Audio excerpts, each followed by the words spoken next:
Neste vídeo eu vou te dar as minhas dicas para fazer o quilting reto. Bora conversar?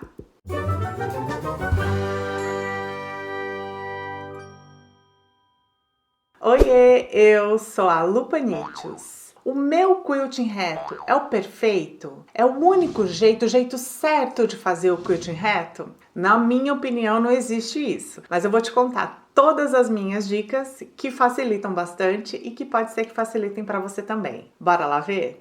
Quando eu vou fazer uma peça com quilting, eu corto tecido e manta maiores do que a medida que eu preciso. Eu acho que assim o tecido e a manta vão ficar bem certinhos na medida que eu quero, sem correr o risco de entortar o tecido com a costura do quilting.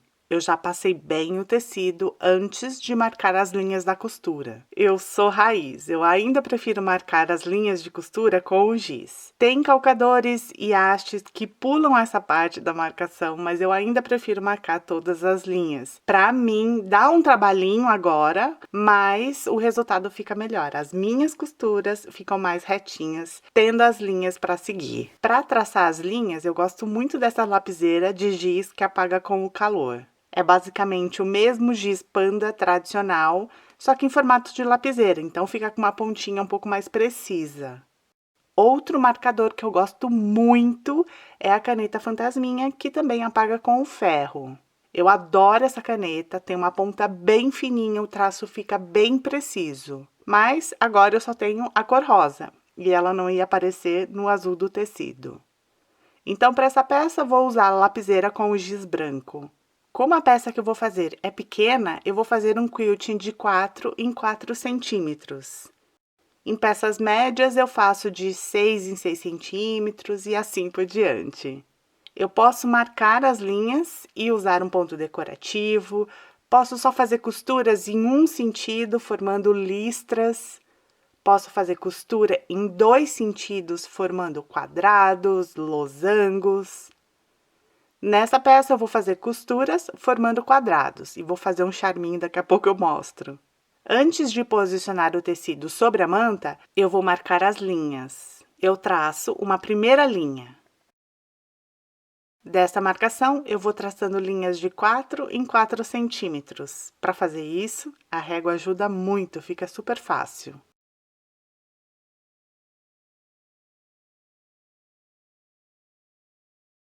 Marquei todas as linhas nesse sentido. Se eu quisesse, eu poderia fazer só as costuras nesse sentido. Mas eu vou marcar também no outro sentido. Escolha alguma linha da régua para alinhar com alguma linha que eu marquei no tecido. Por exemplo, a linha dos 10 centímetros da régua está alinhada com esta terceira linha que eu tracei.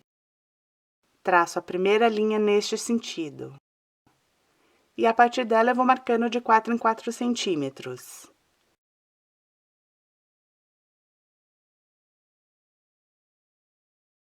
Depois que eu marquei todo o tecido, aí eu posiciono o tecido sobre a manta. Eu amo usar cola spray. É um custo a mais na peça, mas eu acho que o resultado compensa. Não me dá trabalho na hora de fazer o quilting e evita ficar formando pregas no tecido. Centralizo o tecido e manta. Posso até colocar um alfinete para não sair do lugar. Eu não passo a cola em tudo e depois jogo o tecido, porque pode não ficar certinho e aí eu tenho que reposicionar. Dependendo da cola, acaba grudando no tecido e na hora de reposicionar o tecido fica torto. Como as linhas já estão traçadas, eu não posso entortar o tecido. Levanto o tecido em um dos lados e aplico a cola spray. Mesmo usando essa cola da Toque Cri, que é a que menos deixa grude, eu gosto sempre de forrar a base de corte com plástico. Aplico um pouco de cola e colo o tecido no lugar, dando uma leve esticadinha no tecido em todos os sentidos. Tiro o alfinete e colo o outro lado do mesmo jeito.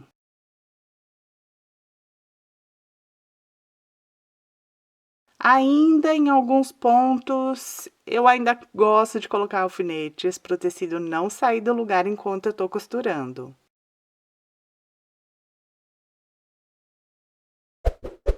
Bora para a máquina. Eu começo a costurar pelo meio do tecido. Vou fazer todas as costuras deste mesmo sentido. Como é só um tecido e a manta, eu vou usar o ponto 3,5. Eu acho que fica num tamanho de ponto bonito e ao mesmo tempo resistente. Pontos muito pequenininhos não vão aparecer e pontos muito grandes acabam soltando com facilidade. Para fazer um charminho na peça, eu faço mais uma costura com um pé de máquina de distância dessas costuras que eu acabei de fazer. Como eu ainda vou cortar o tecido, eu não dou retrocesso. Confesso, quando eu tô meio distraída, eu acabo dando retrocesso meio que no automático, mas não precisa.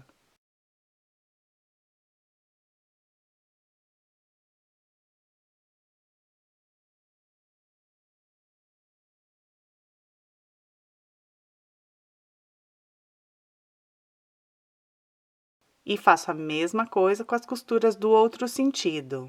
Como eu queria uma peça mais discreta, eu usei a linha na mesma cor do tecido, mas você pode usar linha de cor bem diferente para chamar mais atenção.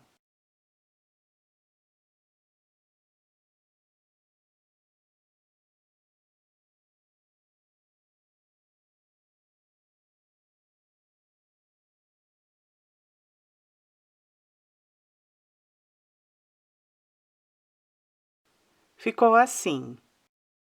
Eu dou uma conferida se eu fiz todas as costuras e às vezes olhando pela manta fica mais fácil.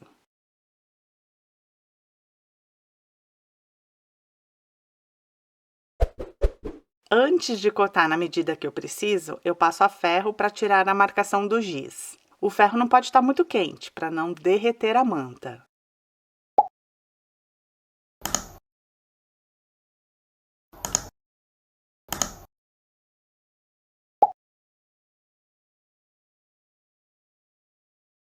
Corto na medida que eu preciso para a peça.